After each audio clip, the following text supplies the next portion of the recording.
सुप्रभात. मी वर्षा नलवडे. बुलेटिनमध्ये आपल्या सर्वांचं स्वागत करते आणि याच बुलेटिनमध्ये आपण विस्तृत बातम्या पाहणार आहोत. सुरुवातीची बातमी नांदेडमधून आहे. नांदेडच्या जवळा या ठिकाणी एकाच कुटुंबातील 4 जणांचा मृत्यू झालेला आहे. 2 मुलांची आत्महत्या तर आई आणि वडील गळफास घेतलेल्या अवस्थेत आढळलेले आहेत. आई वडिलांचा घातपात की आत्महत्या, पोलीस तपासात संपूर्ण बाब उघड होणार आहे. नांदेडच्या मुदखेड तालुक्यातील जवळा लखे या कुटुंबातील दुर्दैवी ही घटना मानली जाते.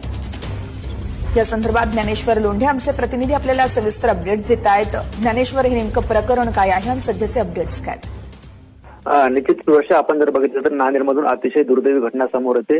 नांदेडच्या मुदखेड तालुक्यातील जवळा येथील एकाच कुटुंबातील 4 जणांचा दुर्दैवी मृत्यू झालाय.